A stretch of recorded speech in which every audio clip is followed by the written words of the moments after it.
All right, this is a super quick tutorial specifically addressing a question that was asked of me or to me by Ross. So Ross, this is an answer to your question here.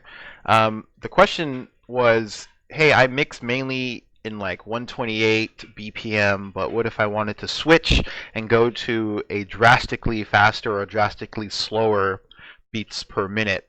How do you do that DJing having such a large BPM difference smoothly without causing some sort of train wreck, right? Uh, and it's real simple, but it's not always apparent. And really, what it is you have to have transition tracks ready to do such things.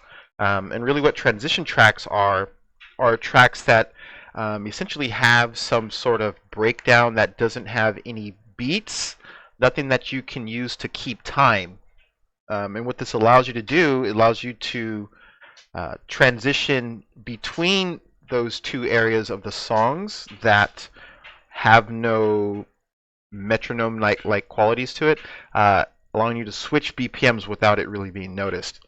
So here, let me give you an example of this top track here called Chords. Sounds like this. I'll play 5 seconds or a little bit of it just so you have an idea. It's kind of a chill track. BPM's at 125. And we have this other song, Ratchet Bitch by Milo and Otis remix. Brill's track sounds like this. Well, let me go to the fucking middle here. Right. Anyway, I picked these two tracks not because they go well together, but because they have elements in them that you can use to transition between BPMs.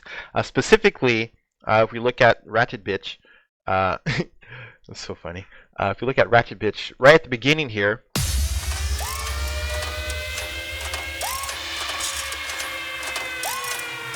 you can, it has a siren, but there's really no beat. There is kind of a little some beat in there, but nothing that's going to be discernible to the crowd. So, and in this track here, at about 3 minutes or so, I think 3 minutes. Let me check here.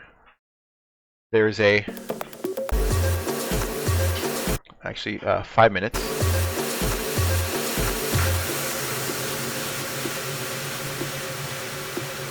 Okay, so you hear that kind of washed out, no kick going.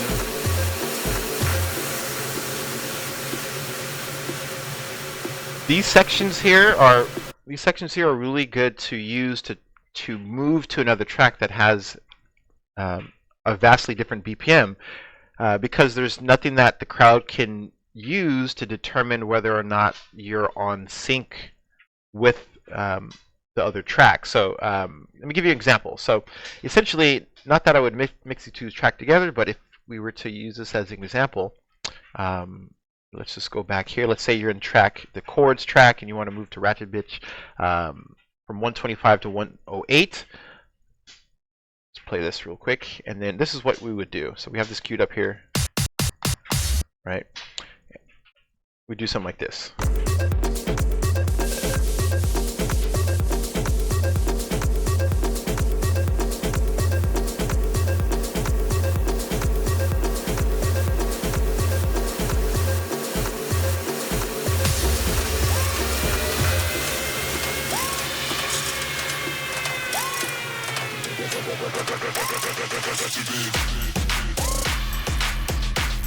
Right.